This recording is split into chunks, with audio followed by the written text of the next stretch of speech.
ట్రాన్స్ఫర్కి సంబంధించిన విషయం ఏం చేద్దామంటారు? వూమ్ ట్రాన్స్ఫర్ చేయడానికి ముందు కావలసిన ప్రీనేటల్ కేర్ అంతా చందు మా విజయ హాస్పిటల్లోనే తీసుకుంది. దీన్ని బట్టి పాప పూజ బిడ్డన్నా వాళ్లకే నష్టం, లేదు మా బిడ్డే అని కోర్టు ముందు నోరు తెరిచి చించుకున్నా వాళ్లకే నష్టం. నాకు తెలిసినంత వరకు కార్తీక్ పూజలు భార్యాభర్తలు. పూజ గర్భవతి అయినప్పుడు కార్తీకే తన్ని మా హాస్పిటల్లో అడ్మిట్ చేశాడు. నా క్లయింట్ చెప్పినట్టు వీళ్ళ ఆ బిడ్డను కిడ్నాప్ చేసి నా క్లయింట్ పూజని మానసికంగా వేధిస్తున్నారని, తనకు న్యాయం జరిగేలా చూడాలని కోర్టు వారికి విన్నవించుకుంటున్నారు.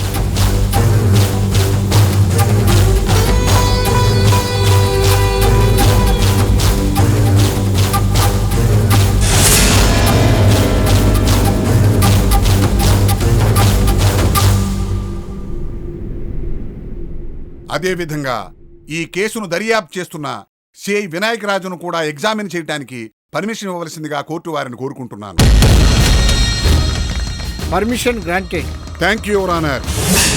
సిఐ వినయ్ గారు, సిఐ వినయ్ గారు, సిఐ వినయ్ గారు.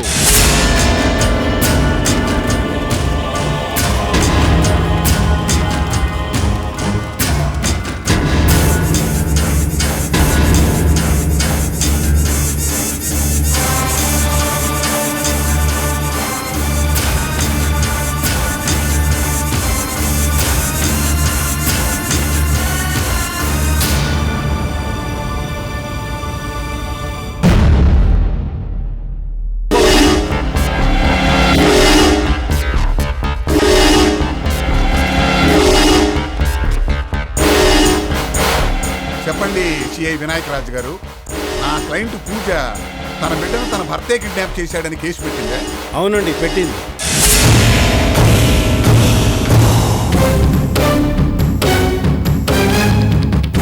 మరి మీరు వాళ్ళని విచారించారా? విచారించడం కోసం వారిని స్టేషన్ పిలిపించాము.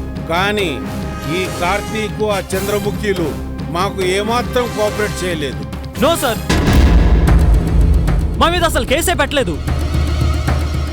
లేదు సార్, వాళ్ళిద్దరిని మా ఎస్ఐ వెళ్ళి స్టేషన్కు తీసుకొచ్చాడు. స్టేషన్కి వచ్చాక మా విచారణకి వీళ్ళిద్దరు అసలు కోఆపరేట్ చేయలేదు సార్.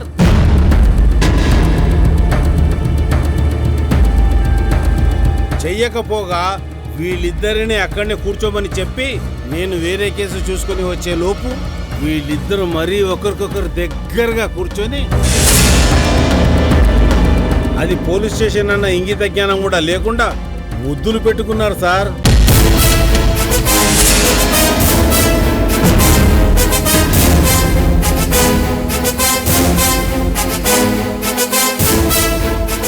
ఇదేంటని ప్రశ్నిస్తే మీరు విచారణకు పిలిపించారు, ఏం రాసుకుంటారో రాసుకోండి అని నాపై ఎదురు తిరిగాడు సార్. నేను గట్టిగా మాట్లాడితే ఆ అమ్మాయి నా చెంప పగలగొట్టింది సార్.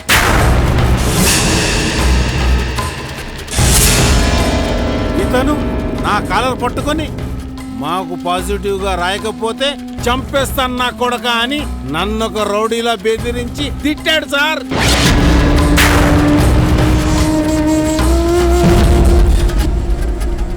నేను ఒక్కసారిగా షాక్ అయ్యాను సార్. సిఐని నా స్టేషన్లో నన్నే కాలర్ పట్టుకున్నాడంటే ఆ పూజ విషయంలో ఇతను ఎలా ప్రవర్తించి ఉంటాడో వేరే చెప్పవలసిన అవసరం లేదు సార్. చూడండి సిఐ గారు, చంద్రముఖి అనే అమ్మాయిని ఇప్పుడు కాకుండా ఇంతకు ముందు ఎప్పుడైనా చూశారా? చూశాను సార్.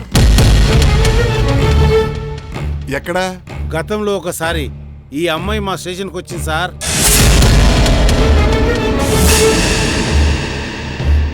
స్టేషన్కి వచ్చిందా? ఎందుకు? పంజాగుట్టాలో సెక్స్ రాకెట్ ఏదో ఉందని చెప్పి మాకు ఇన్ఫర్మేషన్ వచ్చింది సార్. వెళ్ళి మేమే రైడ్ చేశాం. ఆ రైడింగ్లో ఈ అమ్మాయి దొరికింది సార్.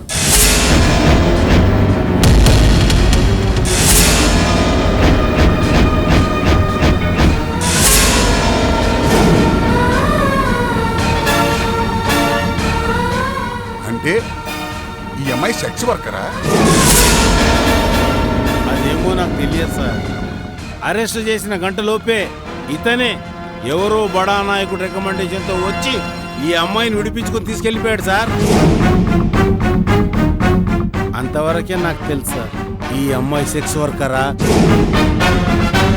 లేక ఆ నాయకుడితో ఏదైనా రిలేషన్ ఉందా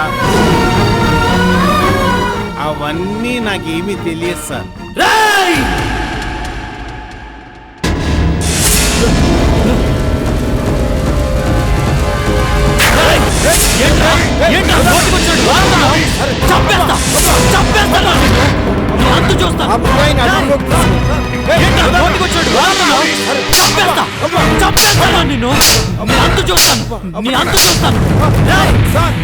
చంపేస్తా నిన్ను, చంపేస్తా నిన్ను. చూశారుగా యువర్ ఆనర్, మీ ముందే సిఐని విచారిస్తుంటే ఆ కార్తీక్ వచ్చి ఆవేశంగా కొట్టాడు.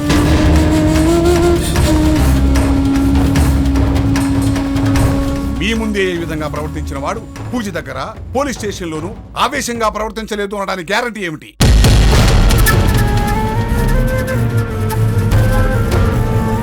కాబట్టి కార్తీక్ను అరెస్ట్ చేసి సెల్లో పెట్టవలసిందిగా కోర్టు వారిని కోరుతున్నారు.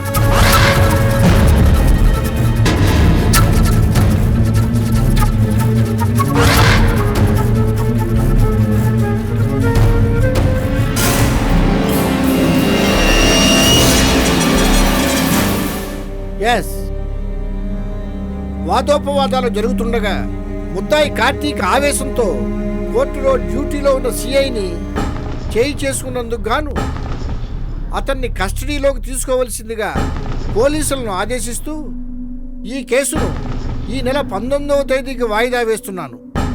Now the court is adjourned.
ఏమండి?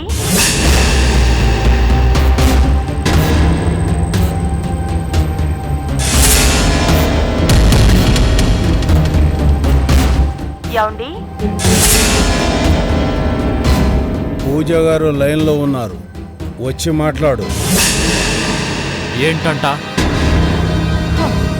అదేంటి కార్తీక్, నీ భార్య నీకోసం ప్రేమగా ఫోన్ చేస్తే ఏంటంట అని అంత కోపంగా అంటావేంటి? ఇక్కడ నేను నీకోసం ఎంత బెంగ పెట్టుకున్నానో తెలుసా? రేయ్, ఆపవే నీ నాటకాలు. చేసిందంతా చేసి వెధవ డ్రామాలు ఆడుతున్నావా? తప్పదు కార్తీక్. అయినా ఈ డ్రామాలు ఎవరి కోసం చెప్పు? నీ కోసం, మన కోసం, మన ఇద్దరి కాపురం కోసం. ఛీ, ఇంకా నీతో కాపురమా? ఆ మాట అంటానికి సిగ్గులేదు? నా భర్తతో కాపురం చేయడానికి నాకు సిగ్గేంటి కార్తీక్? భర్త? ఎప్పుడన్నా నన్ను భర్తగా చూసావే? అసలు భార్యాభర్తలు అంటే ఎలా ఉంటారో తెలుసా నీకు? అది నేను అడగాలి కార్తీక్. నువ్వు ఎప్పుడైనా నన్ను భార్యలాగా చూసావా? ఇంట్లో ఇల్లాలిని పెట్టుకొని ఇంకో ఇంట్లో ప్రియురాలితో గడిపావు. నన్ను దగ్గరకు తీసుకోవడానికి నీకు మనసు రాదు, కానీ అదంటే తెగ పడి చేస్తావు. నాకంటే దాని దగ్గర ఏముంది కార్తీక్? మనసు, మానవత్వం, ప్రేమ. చా, అన్నున్నాయా? ఏవి? నాకెప్పుడూ కనిపించలేదే. కళ్ళకి పొరలు కమ్మిన నీలాంటి వాళ్ళకి కనిపించవే, నాలాగా మనసున్న వాళ్ళకి కనిపిస్తుంది.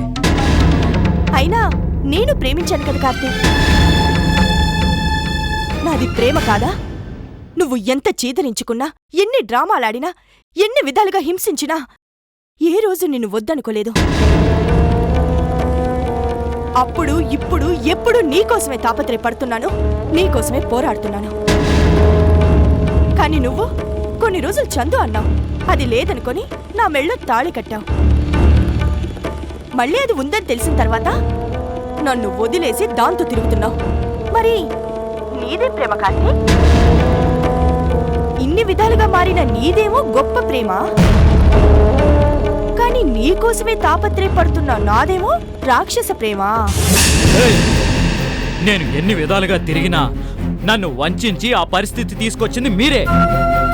అంతేగాని ఏ రోజు నాకు నేనుగా నా చందుని నా మనసులోంచి దూరం చేసుకోలేదు.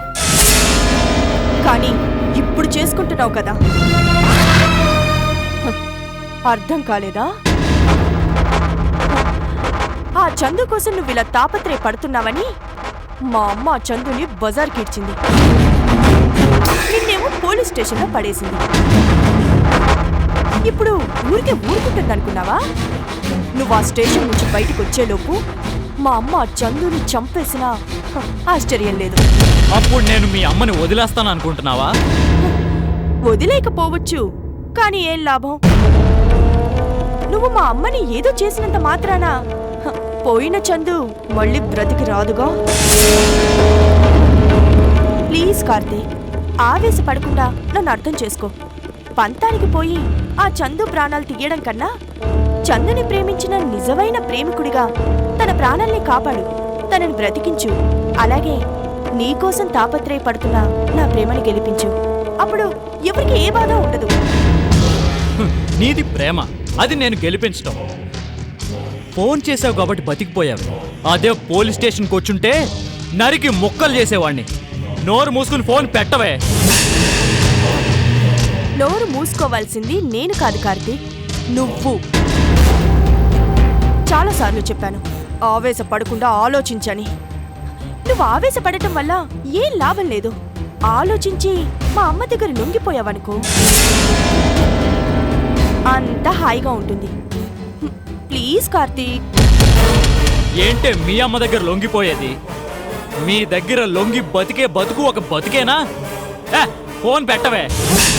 కార్తీక్ పెట్టవే.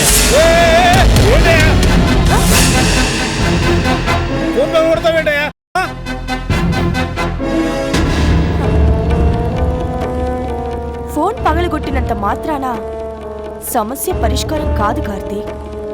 అనవసరంగా రెచ్చిపోతున్నావు, పనికి రాకుండా పోతా.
ముసలోడా,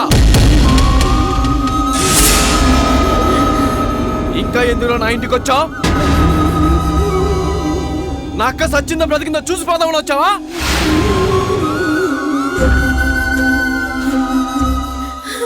అయ్యా, ఏం జరుగుతోందయ్యా? ఎవరు దేవుడో ఎవరు దయ్యమో తెలుసుకోలేని అయోమయ పరిస్థితిలో ఉన్నామయ్యా మేము. డాడీ, ఎందుకు డాడీ నీ కూతురికి కూతుర్ని దూరం చేశావు?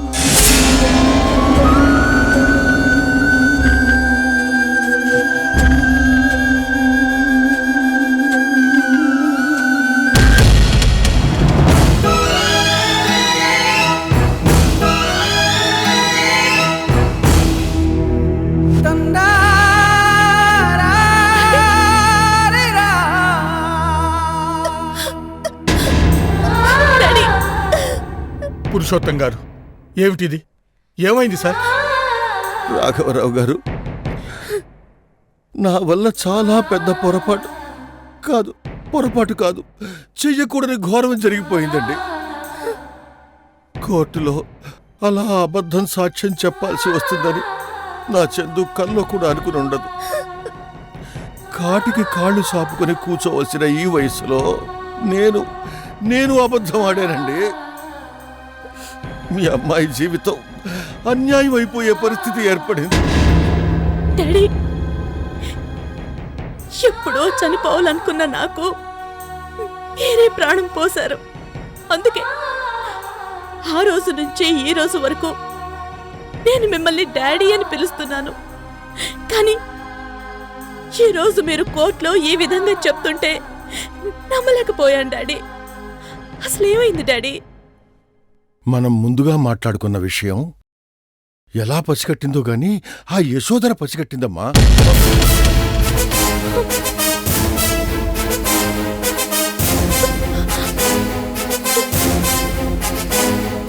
ఎప్పుడైతే ఆ బిడ్డ నీ బిడ్డ కాదు, పూజ బిడ్డ అని యశోధర చెప్పిందో, తనేదో యాక్షన్ ప్లాన్లో ఉన్నట్టు అప్పుడే నాకు అనిపించింది. నీకిచ్చిన మాట ప్రకారం కోర్టులో సాక్ష్యం చెప్పడానికి బయలుదేరుతుండగా ఆ యశోధర గూండాలతో వచ్చి హాస్పిటల్ మీద దాడి చేసింది. హాస్పిటల్ అంతా బాంబులు పెట్టించింది. ఆ రౌడీలందరినీ అక్కడే ఉంచి కోర్టుకు నన్ను తనే తీసుకొచ్చింది. కోర్టులో నీకు ఫేవరబుల్గా సాక్ష్యం చెప్పిన మరుక్షణం అక్కడ బాంబులు పేలేలా ఏర్పాటు చేసిందమ్మా. అమ్మా చందు, నా ప్రాణం మీద నాకు తీపి లేదమ్మా. ఆ యశోధరను చంపుతానన్నా నేను భయపడేవాణ్ణి కాదు. కానీ అక్కడ హాస్పిటల్లో ఏ పాపం ఎరుగని అమాయకులైన పేషెంట్స్, ఒక అంకిత భావంతో పనిచేసే హాస్పిటల్ స్టాఫ్, వీళ్ళంతా కలిసి దాదాపు 500-600 మంది ఉంటారు. వీళ్ళందరి ప్రాణాలు నిష్కారణంగా గాల్లో కలిసిపోతాయన్న భయంతో నన్ను నేను చంపుకునే కోర్టులో ఆ విధంగా చెప్పానమ్మా. నన్ను క్షమించమ్మా. అవునమ్మా, ఈ రోజు నీకు ఈ పరిస్థితి కల్పించడం కోసమే ఆ రోజు నిన్ను నేను బతికించుకున్నాను అనిపిస్తోంది నాకు.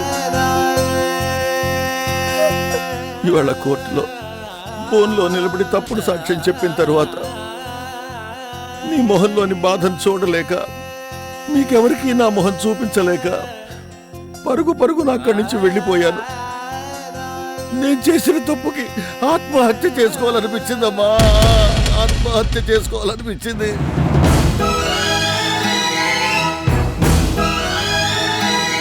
కానీ అదే జరిగితే నువ్వు నన్ను నమ్మించి మోసం చేసిన వ్యక్తిగా జీవితాంతం గుర్తు పెట్టుకుంటావనిపించింది. అందుకే మిమ్మల్ని క్షమాపణ అడగడానికి వచ్చాను. మీరంతా పెద్ద మనసు చేసుకుని నన్ను క్షమిస్తే ఈ వైద్య వృత్తి మానేసి ఇక్కడి నుంచి దూరంగా వెళ్ళిపోతాను.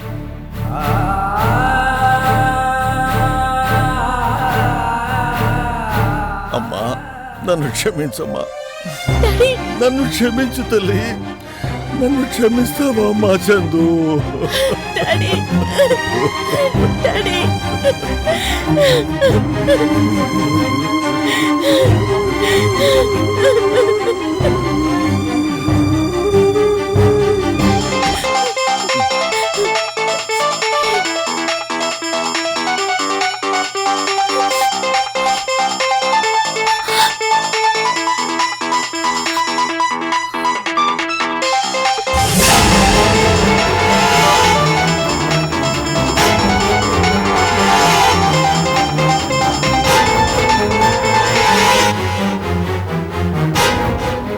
ఏమంటున్నాడు ఆ ముసలోడు?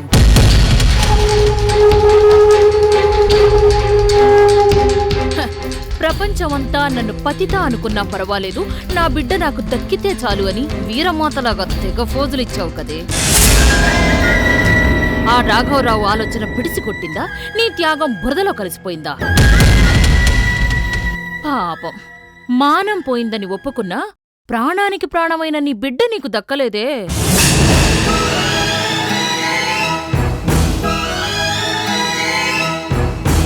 ఇంకో విషయం తెలుసా? నీ ప్రియుడు నీకు దక్కడు.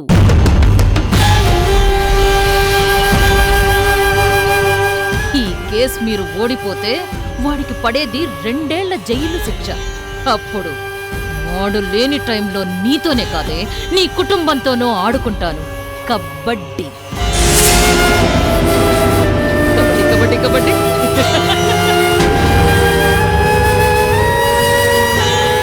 అవును, ఆ ముసలాడు ఎందుకు దడుచుకున్నాడో చెప్పాడా? చెప్పే ఉంటాడు. వాడికి నువ్వంటే ప్రాణం కదా. ఈ పాటికి నిన్ను వెతుక్కుంటూ నీ ఇంటికొచ్చి, అమ్మా చందు, ఈ డాడీ కూడా నీకు అన్యాయం చేశాడమ్మా, నన్ను క్షమించమ్మా అని కన్నీళ్లు పెట్టాడా?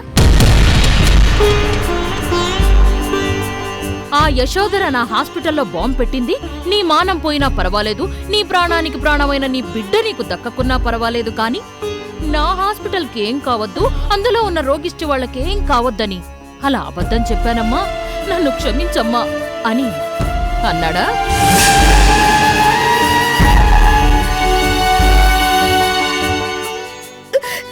ఎవరమ్మా? ఎవరా ఫోన్లో?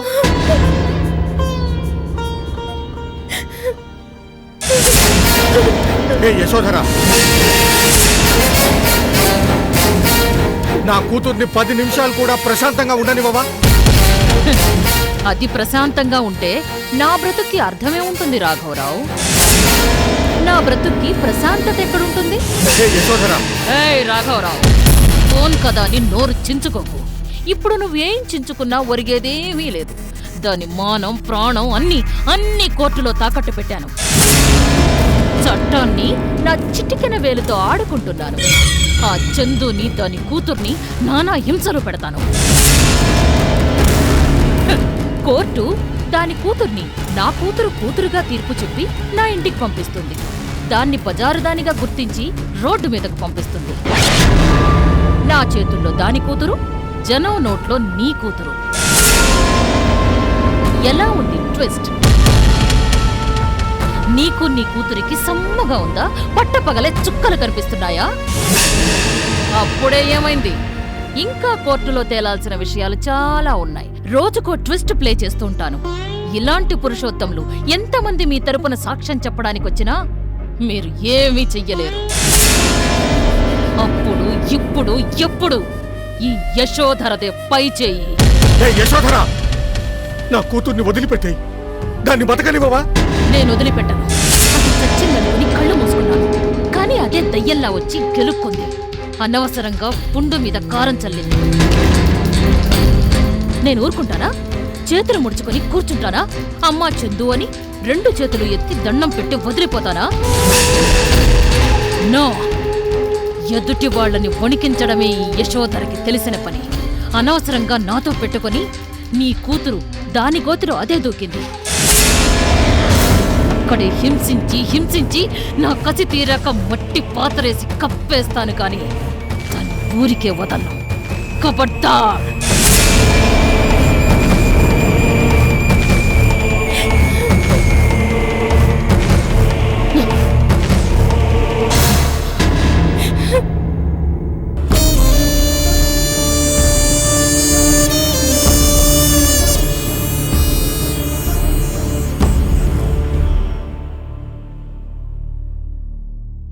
చూశారా పురుషోత్తం గారు, మన బాధలు అది ఎంజాయ్ చేస్తుంది. మనం బాధపడుతున్నామో లేదో అని ఫోన్ చేసి తెలుసుకొని మరీ మనల్ని హేళన చేస్తోంది. అది మనిషి కాదు పురుషోత్తం గారు. దానికి ఏం పేరు పెట్టాలో కూడా తెలియటం లేదు.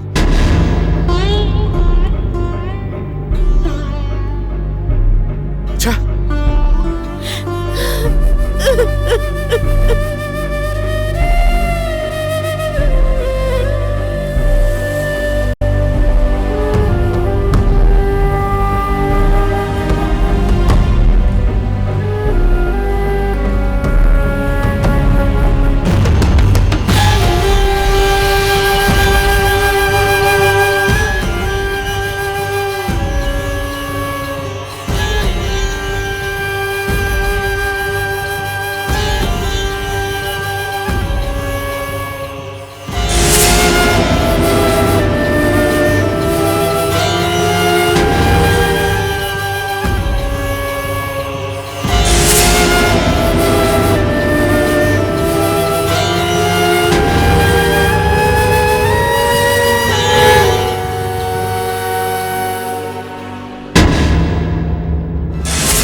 చెప్తున్నాను, ఈ ఆటలో మీరు ఒక్కసారి బలి అవ్వర్రా. ప్రతి క్షణం అవమానంతో, నలుగురు మాట్లాడే సూటిపోటి మాటలతో పిచ్చెక్కి మీ జీవితంపై మీకే అసహ్యం పుట్టి అప్పుడు చస్తారా.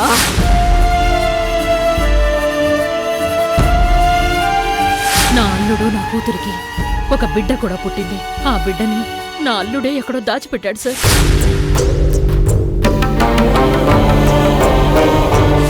అసలు కార్తీక్కి చంద్రముఖి ఏమిటి సంబంధం? నాకు తెలిసినంత వరకు కార్తీక్ పూజలు భార్యాభర్తలు. పూజ గర్భవతి అయినప్పుడు కార్తీకే తన్ని మా హాస్పిటల్లో అడ్మిట్ చేశాడు.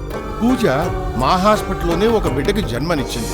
చంద్రముఖి మాత్రం మా హాస్పిటల్లో పురుడు పోసుకోలేదు. వీళ్ళిద్దరు మరీ ఒకరికొకరు దగ్గరగా కూర్చొని, అది పోలీస్ స్టేషన్ అన్న ఇంగిత జ్ఞానం కూడా లేకుండా ముద్దులు పెట్టుకున్నారు సార్.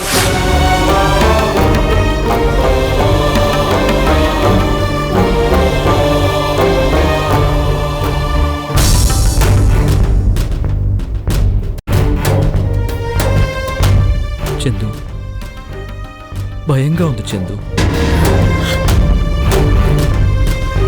రోజు రోజుకి నాలో భయం పెరిగిపోతోంది కార్తీక్.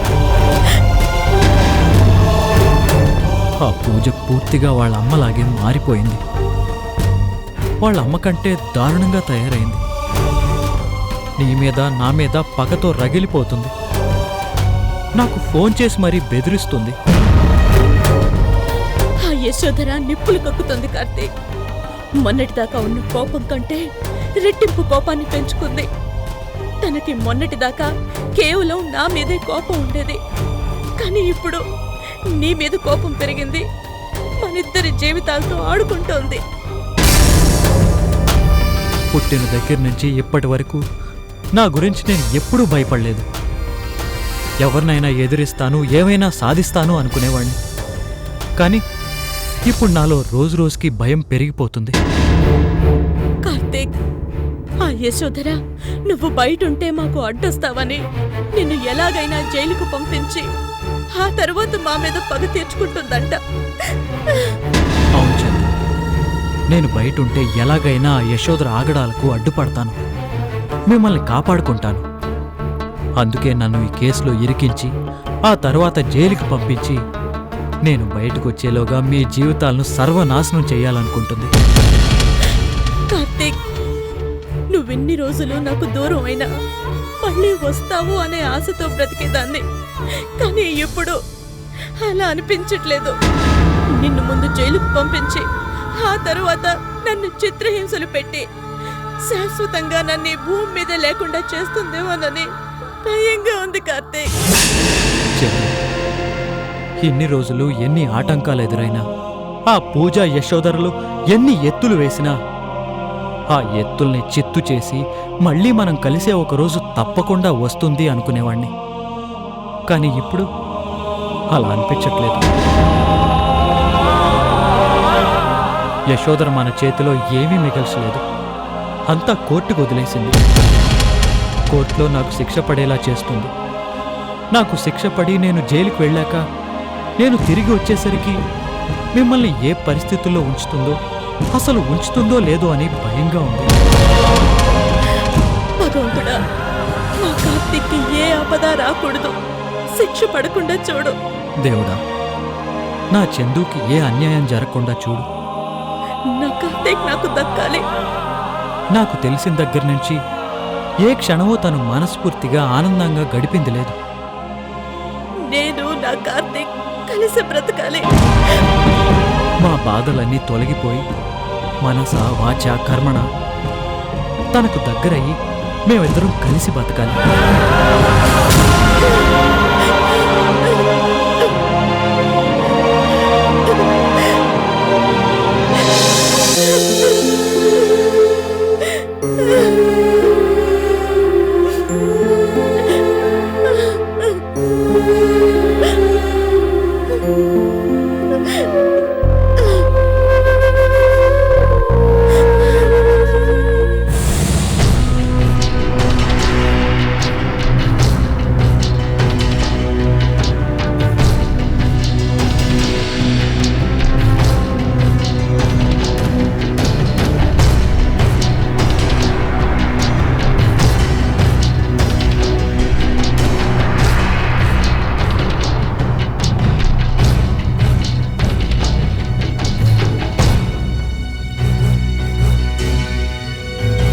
యువరానర్, ఈ కేసు ముందు నుంచి చాలా క్లియర్గా ఉంది. పూజ కంప్లైంట్ ప్రకారం తన భర్త కార్తిక్కి చంద్రముఖి అనే అమ్మాయితో అక్రమ సంబంధం ఉందని చెప్పడానికి సేకరించిన సాక్ష్యాధారాలు దాదాపుగా కోర్టు వారికి అందజేయడం జరిగింది.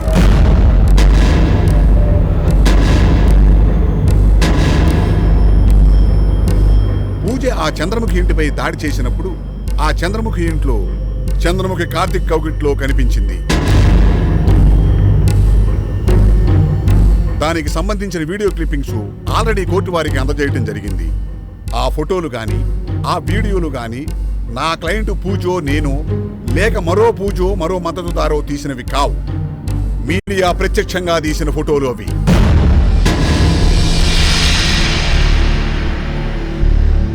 మహిళా సంఘాల సాక్షిగా రాసలీలలు చేస్తూ మీడియాకి దొరికిపోయిన కార్తీక్ చంద్రముఖుల గురించి ఇప్పటికే ఛానళ్ల ద్వారా రాష్ట్రమంతా తెలుసుకున్నది, నిజమని నమ్మింది.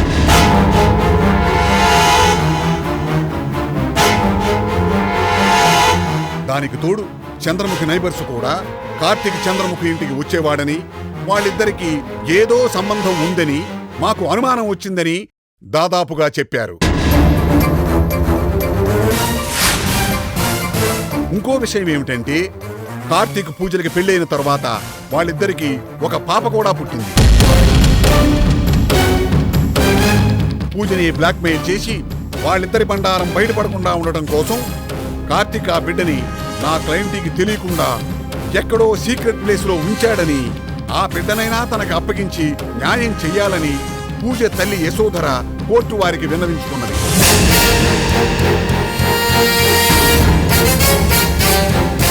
ఆ బిడ్డ పూజ కూతురే, చంద్రముఖి కూతురు కాదు. పూజకి నేనే స్వయంగా నా చేతులతో పురుడు పోశానని విజయ హాస్పిటల్ సూపరింటెండెంట్ డాక్టర్ పురుషోత్తం గారు కూడా కోర్టు వారికి విన్నవించడం జరిగింది. దానికి తోడు అదే రోజు ముద్దాయి కార్తీక్ తన విచారణకు సహకరించట్లేదు అన్న పాపానికి కోర్టు సాక్షిగానే డ్యూటీలో ఉన్న సిఐ మీద చేయి చేసుకున్నాడు ఈ కార్తీక్. నా క్లయింట్ చేసిన కంప్లైంట్ నిజమేనని, ఈ కార్తీక్ని శిక్షించడానికి, ఆ చంద్రముఖిని మందలించడానికి వేరే ఏ ఆధారాలు అక్కర్లేదని నా అభిప్రాయం యువరానర్.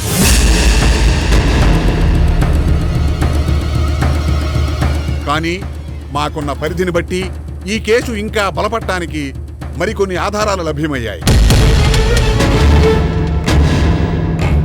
అవి కోర్టు ముందుంచడానికి పర్మిషన్ ఇవ్వవలసిందిగా కోర్టు వారిని కోరుకుంటున్నాను. Granted. Thank you your honour.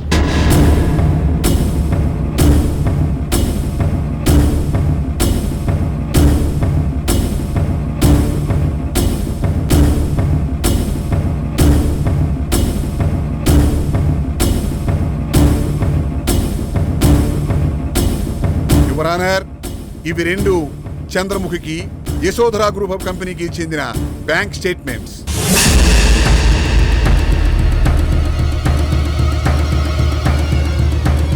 మీరు ఇవి పరిశీలిస్తే యశోధర గ్రూప్ ఆఫ్ కంపెనీ నుంచి ప్రతి నెల ఆయా పనుల నిమిత్తం కొంత అమౌంట్ విత్డ్రా అయ్యి, అందులో నుంచి మీరు క్షుణ్ణంగా పరిశీలిస్తే డిసెంబర్లో 10 లక్షలు, జనవరిలో 15 లక్షలు, ఫిబ్రవరిలో 10 లక్షలు, మార్చిలో 10 లక్షలు, ఏప్రిల్లో 10 లక్షలు, అంటే 55 లక్షల రూపాయలు చంద్రముఖి అకౌంట్లోకి వచ్చి పడ్డాయి.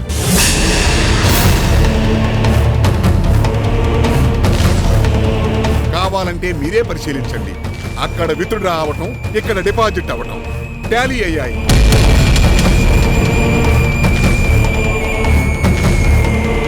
దీన్ని బట్టి అర్థం చేసుకోవాల్సింది ఏమిటంటే కార్తీక్ పూజ ఆస్తి కోసమే పూజని పెళ్లి చేసుకుని వాళ్ళ కంపెనీకి చైర్మన్ అయ్యి ఎప్పటికప్పుడు సందర్భం చూసి ఎంతో కొంత అమౌంట్ని చంద్రముఖి అకౌంట్లోకి షిఫ్ట్ చేశాడు.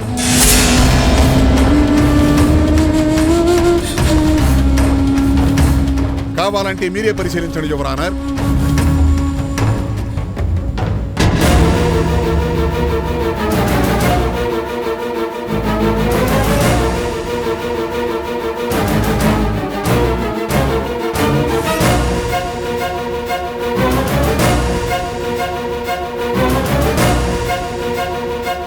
యువర్ ఆనర్, తమరు అనుమతిస్తే చంద్రముఖి ఎంత విచ్చలవిడిగా తిరిగిందో రుజువు చేయడానికి మరొక సాక్షిని మీ ముందు ప్రవేశపెడతాను.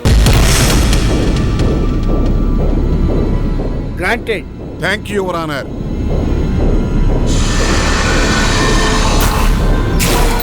सेठ चमन लाल, सेठ चमन लाल, सेठ चमन लाल.